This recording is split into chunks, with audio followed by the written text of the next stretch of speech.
that I added these because there's definitely some noise outside. Hi, Facebook friends. Helen Archontou here, CEO of the YWCA of Northern New Jersey. It is Thursday. I hope you're all having a wonderful day. We're so happy to have some time with you today. For those of you that are regulars with YWTV, you know that Thursday is the day that we share the mic now with Black women in our community to amplify their voices. And it's been my great honor to have so many wonderful conversations over the time that we have been doing this. And another great one today for you. I'm so thrilled to welcome Tara Dowdell to join us today. Welcome, Tara. Thank you. Thank you. Thank you for having me. Thank you for joining. And, you know, Tara and I are both busy trying to block out external noise. So we both got our earphones in. You know, I have had the honor now of coming across.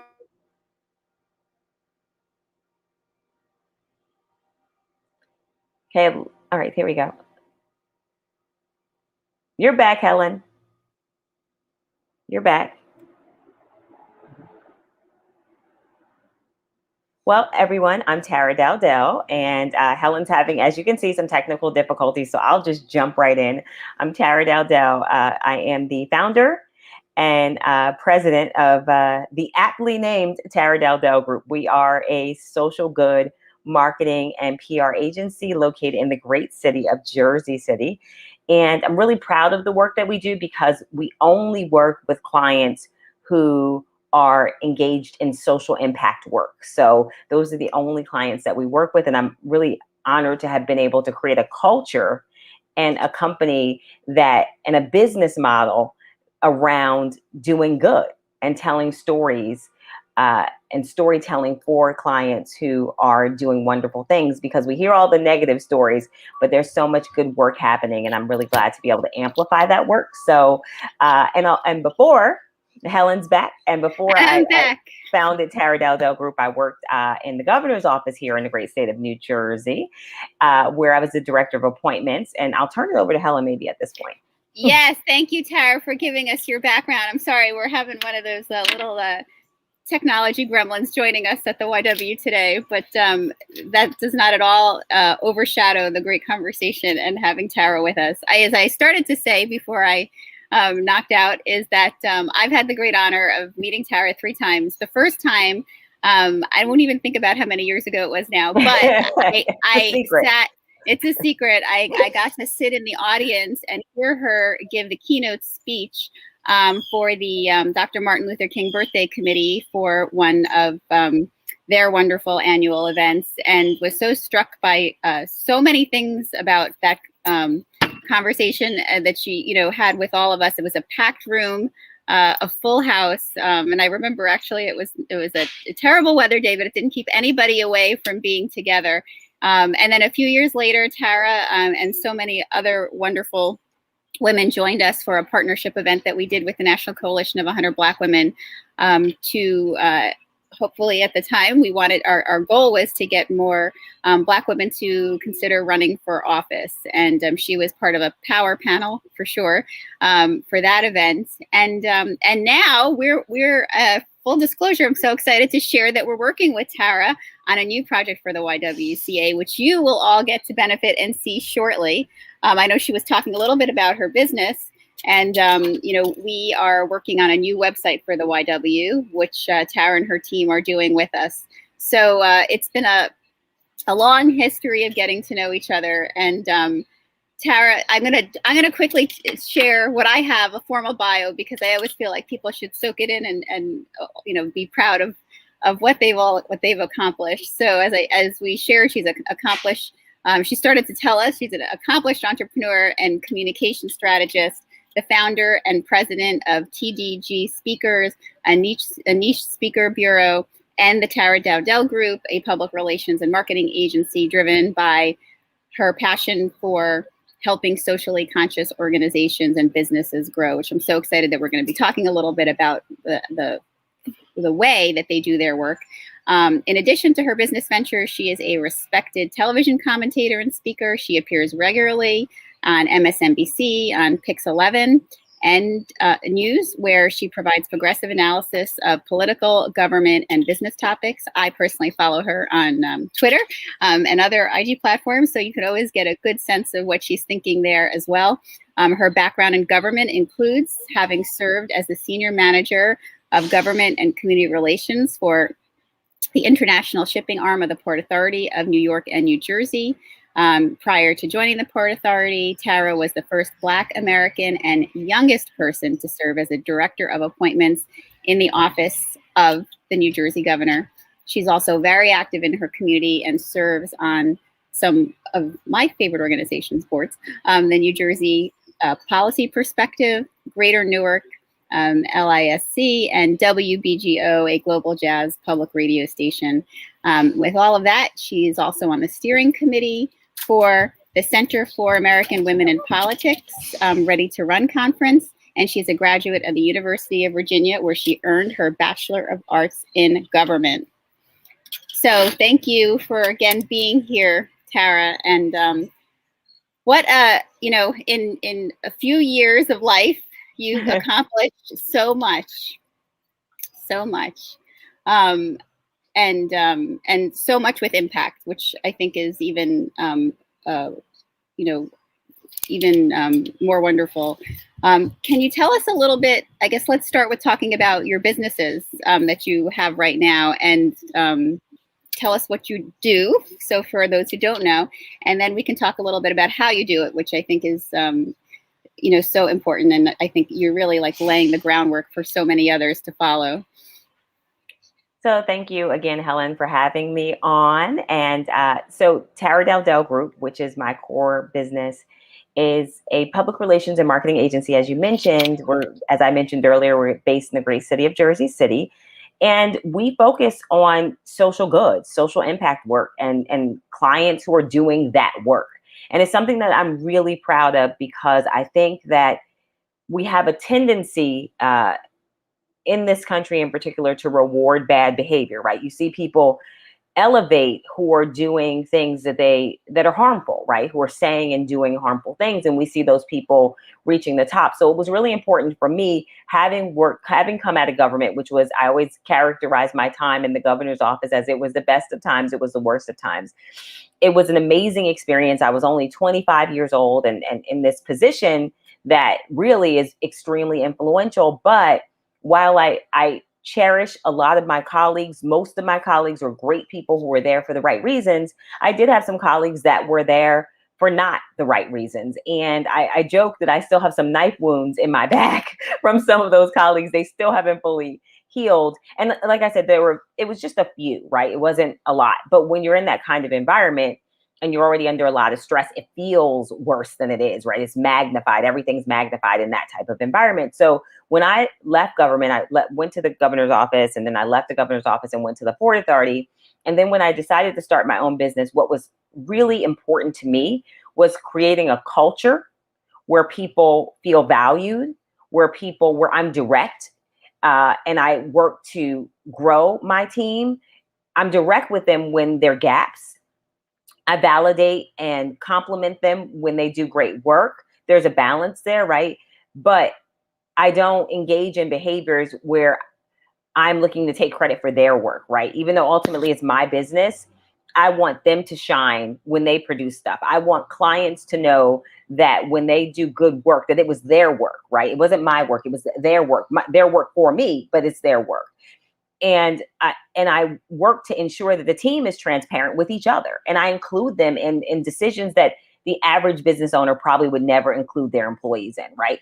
But for me, that's about giving them a stake ownership. And if the culture is going to be a culture that does the things that I say I want to do, then the employees, the staff have to be a part of those decisions, right? Because they're going to help create that culture. And so it was really important to me to take all those things I love about government, right? Like government does good work, right? Does it have its issues? Absolutely. But by and large, government is there to help people, right? And most people in government recognize and actualize that. So I wanted to take all of those sectors that I thought were important: healthcare, infrastructure, education, the work, nonprofits, right?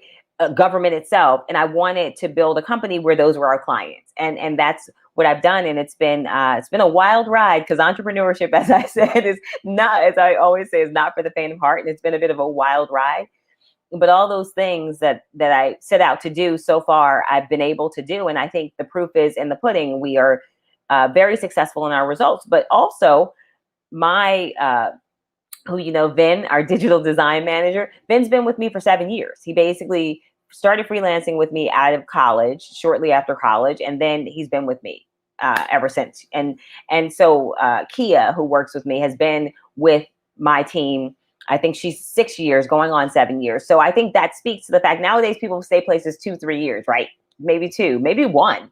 And so the fact that they came out of college and have stayed, even though we weren't able to pay the highest salaries, right? I mean, we're doing better, but we weren't able to pay the salaries that they probably could have commanded elsewhere, but they chose to stay. And so that tells me the culture I built is the culture that I envisioned. Well, and I do think that speaks volumes, because we do know that, that staying power of people in their jobs, is not necessarily what we always see. And, we struggle with that a lot in the nonprofit sector, right? That people end up moving around. And so now, although, I am so appreciative that you shared the design of how you work internally with your team. And, you obviously shed some light on kind of the choices you make externally, who you bring in and who you partner with from a business perspective.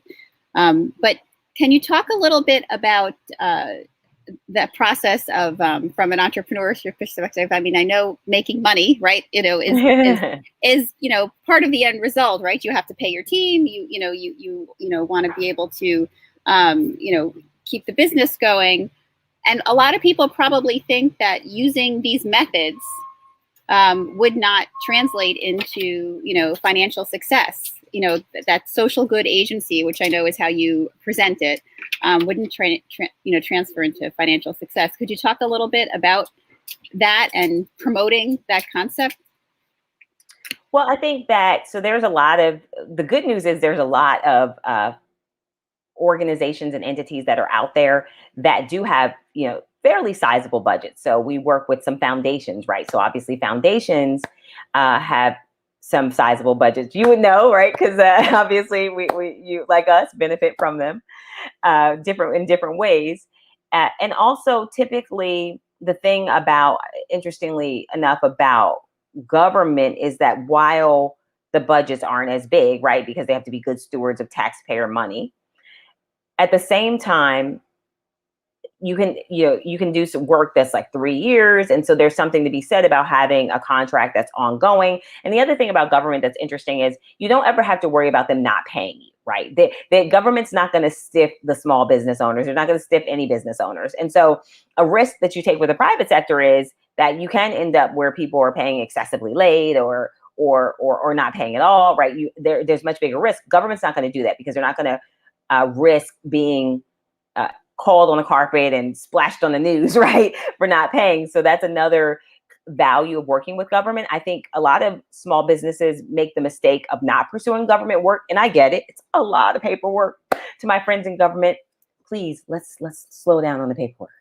but it's a lot of paperwork, and it can be daunting. And I've been definitely ranting and late at night working on some paperwork, like, why am I even doing this? But when you do it, and once you get in the system, then once you're in the system, then it's easier every single time around, because a lot of the paperwork for different contracts is replicated. So once you kind of do a project the first time, you get all the paperwork. So I actually encourage any small business owners that are watching to make sure that you are, government is the U.S. federal government is the single largest purchaser of goods and services in the world. So don't leave that money on the table. I think also there are, I think that for me, what I actually struggled with, ironically, was more me. I struggled with pricing. So it was never about the inability to make money. It was about and I think women struggle with this a lot. It was about me not properly valuing myself, my team, and our services, right? And so that's something I've struggled with, and something that I still haven't quite gotten right, right? And so I think that's the bigger, in all candor, I think that's the bigger issue. And I think it's something we as women, in particular Black women, have to be much more cognizant of and recognize our value. and not be shy about asserting our value and being paid what we deserve. Now, I know on the other side of that, from work we do with a client, I do know that a lot of times that's used as an excuse around equal pay. So there are women who absolutely do that. Lots of women who absolutely do that, and they're still underpaid. So I want to make that distinction. Two things can be true at the same time. And I think that's a situation where two things are true at the same time. Yeah, I really appreciate you kind of lifting up that particular point because, you know, as women, we know that we don't always, you know, put the value on ourselves because of that societal piece. And, you know, all these conversations that I've, you know, been honored to have over this last year with Black women in particular, you know, we know, and we know it statistically from you know, looking at the figures that even more so from a financial perspective, that we see a decrease in pay from white women to Black women, Latina women, and you know, it's something that we do have to teach our young women, and this part of the work that we do with the YWCA of Northern New Jersey, obviously, is really teach our young women to hopefully be ahead of the game from, you know, I'm much older than you are, but, you know, for when you and I even, you know, at your age, you know, we still are all, you know, working on that skill for sure. So as a Black woman who's an entrepreneur and, you know, working in a space that is heavily male, in terms of the work that you do as well, you know, what are some of the experiences that you've had to navigate, and, you know, messages you could give to other Black women in terms of how to, you know, manage those situations, so that we do see more Black women in the space that you're in now? Yes, and PR, particularly agencies that have staff, right? So there are a lot of Black women who are publicists or independent PR professionals where they have their own business, but they don't have a staff. And I think part of that is, while I talked about my mistakes that I've made around valuing my services properly, at the same time, I've also been discriminated against, right? Where literally someone will come to me and tell me they will have been referred by another client, because 99% of our business is referral based. And so they will have been referred by another client. They will have been at an event that we did for another client, witnessed all the media present at that event, witnessed my team and how we worked at that event, and then tell me about how the agency they have now or prior didn't even show up to cover an event, right? They would send out a press release and not even show up to the event to staff it, and how all these bad things happened as a result because they didn't show up. But then in the next breath, want to pay me less than what they paid the other white-owned agency. So I don't know how you reconcile those two things. I don't know how you say, we watched what you've done for other clients. Another client told us how effective you are. We know that you've run circles around the agency that we have, who didn't even bother to show up and barely generated any media in 6 months. This is a true story. Someone said they got, in 6 months, I think they got 2 hits, and it was really hyper local stuff, right? And how you can then turn around and then say, we want to pay you substantially less, right? So in my mind, there's no other plausible explanation but bias. Now, maybe it's unconscious bias, but it's bias nonetheless. And whether it's conscious or unconscious, the outcome is the same, right? I am harmed. I'm financially harmed. And by definition, everyone who works for me is financially harmed. And so I think that's something that I've had to contend with, and the advice that I would give is, don't be afraid to walk away, right?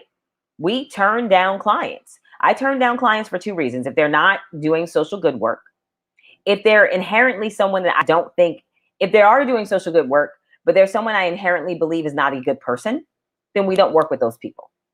Because the last thing I want to do as a PR professional is promote and launder the reputation of someone who's causing harm, right? So those are the reasons that we turn people away. And then the other reason is, if I know that you don't value my services, right? If you don't value what we do, then it's not going to work. So I think you have to be afraid. You can't be afraid to walk away. You can't be afraid to take that hit, because some clients will cost you more than they will ever make for you, no matter how much they're paying you. I mean, I had this experience with an extremely toxic client, really abusive, was abusive to the staff. And what we found out later was that he had been fired from the major company, publicly traded company that he had worked at. And because they didn't want a lawsuit, they agreed to basically not state what he was, right? So he was able to then stay in the marketplace and get jobs, right? And so he ends up being the CEO, and he retained us, and he was extremely abusive and toxic. And he was ultimately fired pretty quickly. He had a lot of other issues. And so I remember telling him we would not be renewing our contract. So when our contract, 3 months before our contract ended, I went and said, our contract is about to end. We will not be exercising our option to renew the contract. And I should have actually pulled the plug earlier. My husband said that I talked about him every night. And so I probably should have pulled the plug earlier. But the fact of the matter is, they were our second biggest client at the time, but it wasn't worth it. The abuse wasn't worth it. And the more I did, it never was enough. I mean, I remember he emailed me on Christmas Day asking for 50 copies of the newspaper with him on the cover, with a cover story about him. And in that moment, that's when I knew it was enough. And so, and was mad when I didn't respond on Christmas Day. Well, I think, we hear from so many that talk about that moment where you realize that you have to create that boundary. And it's a tough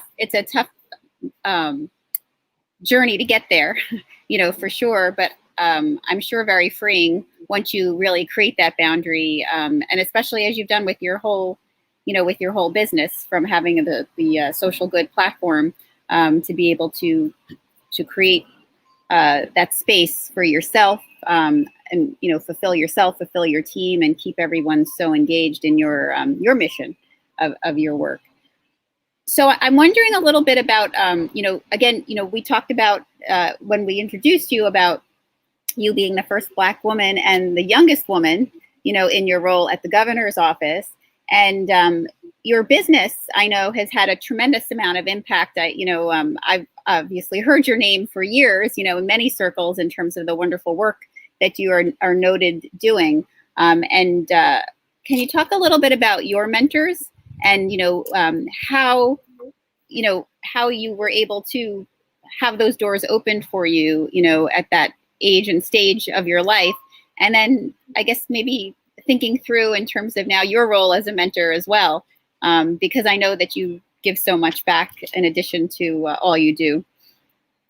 Thank you, Helen. That's a great question. So I have mentors, and I've had a lot of mentors over the years. Some are in my life with greater frequency. Some are in my life with less frequency, particularly given how busy the business is and how much of bandwidth it takes up in my life. One of my mentors who's continues to be an inspiration for me, continues to be in my life, is Joyce, a woman named Joyce Harley. She was the administrator of Essex County. I think she might have been the first Black woman to serve as a county administrator, maybe even the first woman generally. And she also was the mayor of South Orange, and she was the first Black woman mayor of South Orange. And Joyce and I are really close. She's older than me, but she actually was in my wedding. And I remember when I first asked her, she said, "I'm too old to be in your wedding. That's ridiculous," right? So, but she ended up agreeing, and she was a bridesmaid in my wedding. But Joyce has been an amazing mentor for me. She just having her in my corner. I remember when I was dealing with some people in the governor's office, as I mentioned, that were trying to undermine me and make things more challenging for me in the work that I was doing, which when I was in the governor's office, I want to make a point about some of the work that I was doing. One of the things I decided was, when I got to government, I learned it's really hard to bring about change, right? It's really, really hard. And I think people don't have unless you've been there, you don't have a full appreciation about how hard it is to bring meaningful change. So I decided, look, I'm appointments director. I'm just going to focus on a few goals and put all my energy into those goals. And that goal was to increase the number of women serving on boards and commissions, statewide boards and commissions, increase the number of Black Americans, Latinx, and AAPI, right? That was it. That's it. That's all I'm going to focus on.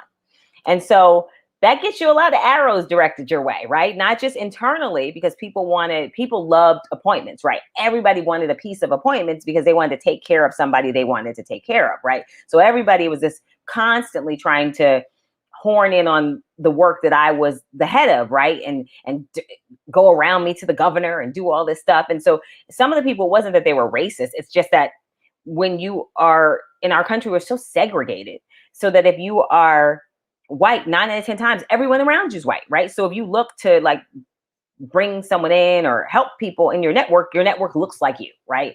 So they were me doing what I was trying to do, not for everybody. A lot of people loved it and commended me, but for some people, it was a barrier to them and what they were trying to do in terms of taking care of themselves politically, right? So the diversity was not high on their agenda, right? Thankfully, it was high on the governor's agenda, which is the most important. But as these arrows were coming at me, and I told Joyce, she organized this event for me at Drumthwacket, which is the governor's mansion, and she had all of these Black women come out from all the Black sororities, organizations, to just show a force. Basically, like, if you mess with Tara, you're messing with all of us. And so the governor spoke, and I remember she stood up there and she said, if you mess with Tara, you're messing with all of us. She explicitly stated that. And she wanted to show how much support I had, right, for what I was doing. And that mattered, right? Because in the absence of that kind of support, you're more vulnerable working when you're when you're trying to do the right thing. There's a lot of people that don't want the right thing done, and those people are aggressive. So I think that's an example of like mentorship, allyship, sponsorship. Also, she also helped me in terms of, that's how my first foray into government contracting was through her. She said, you need to be pursuing opportunities. She said, I'm going to recuse myself because I don't want any issues. You'll work directly. And some of the contracts I didn't get, right? I didn't get some of them because, and that's right. That's right. The best person should get the contract, right? It just shouldn't be the best person through the lens of bias, right? It should be the best person through the lens of all things being equal, right? So that's that type of mentorship. And I've had a number of mentors. I mean, honestly, some of my clients I go to for advice. Literally, some of my clients I will go to for business advice. So I think mentorship can mean a lot, right? It can mean more than just a dedicated mentor. And I recommend it. Like, some of my clients, I'm just so impressed with. I mean, all of my clients I'm so impressed with. I'm honored to work with all of them. But some of them who are on the business side, right, who dealt with some of the same issues I've dealt with, have given me advice that's been just outstanding. And so I try to give back and mentor as well. And it's important to me. I try to do it with my team. My bandwidth is limited. I want to do more of it, but I try to mentor through them seeing my behavior, right? Like, so, and when I'm wrong, I tell my team I'm wrong. Like, I was wrong. I shouldn't have said this. I shouldn't have said that. Right. Like, so I try to mentor my team through them seeing the way I comport myself. Well, I love that story, and it's reminding me. I think about how we hear over and over and over again, on this, in these conversations, about how Black women show up for Black women and stand together in a way. And honestly, Black women show up for all women. Black women is what we've also seen when we, they vote for women's issues and are, very focused on, the collective, what's right, despite, issues like you're sharing that individually and collectively that Black women have had to deal with. So I'm also thinking about a conversation too that I had with Janine LaRue, who actually we had mentioned you in one of our conversations, who of course she's a fan, which I know you know. But Janine has given me a lot of great advice too, particularly when I was in the governor's office. Well, she actually threw me a party when I left. Yeah, that's what I was just Mhm. going to say. I know that she, she's talked a lot about that, even someone of her stature, too, how you would think somehow would have been able to evade, some of the challenges that other Black women had experienced, and how, she shared stories, similar to yours as well. So it is important for, again, those of us, here today, and that's the whole point of Share the Mic Now, is to remember that the impact of racism and the depth of it reaches far and wide, and that we all have a role, to be able to help eliminate it, which of course is our goal and our mission at the YWCA of Northern New Jersey. So before we wrap up, Tara, what's in store for Tara Dowdell Group and for you? I mean, you're already paving the way with this.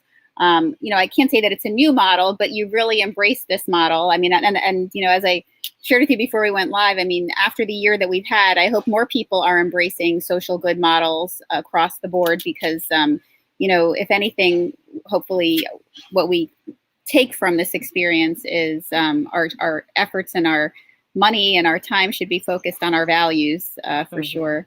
But what's next? What else will you be paving the way? I feel like you should be running some HR strategies, about how to kind of do that internal build that you've done with your team, because it is unique for sure. Well, thank you. It's interesting. So one thing I didn't mention I'm really proud of that I did with my team was I travel. I love to travel. I love to travel. It's the one thing I don't compromise on. Even if I have to be doing work while I'm on the trip, I'd rather be doing work in Istanbul than in my office in Jersey City, right? So my position is, and literally one day I just jumped on a plane and my husband was flying through Istanbul and he's like, we should meet up. So I jumped on a plane. I for like 3 nights in Istanbul, right? Like, because that's the one, so much of my life is dominated by the business. So you have to have those things that you're not going to see, right?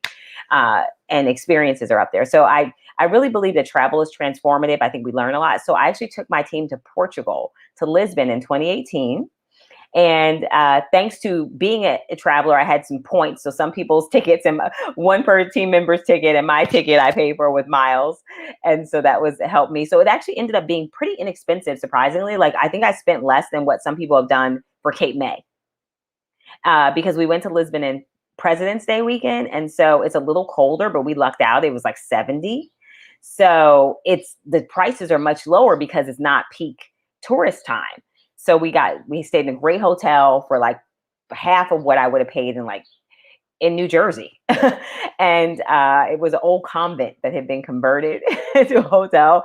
And so what's next is I want to continue to grow the business. I want to take my goal is to take everybody to southern Spain, which is a place that I love. And I think it's really inspirational for us as a marketing firm, because the architecture, the Moorish influence mixed with the Spanish, European is just, I think it's something that's so amazing. So I know that's sort of a weird what's next, not a traditional what's next, but my goal is to take everyone to southern Spain, and we can see Alhambra and Granada. That's really something that's, I think, would really help us from an inspiration standpoint and be better for our clients. And also, it's so much you can learn. You learn about history and architecture, and it's southern Spain is the one place where Christians, Jews, and Muslims all get along and like live in harmony and have done so for hundreds of years, right?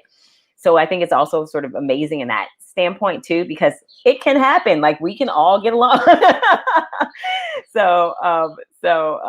We like to think so. Yeah, we like, exactly, and that's what you're working towards. So that's next, and just building the business and continuing to do really meaningful work and on a larger scale, I think, is ultimately the goal.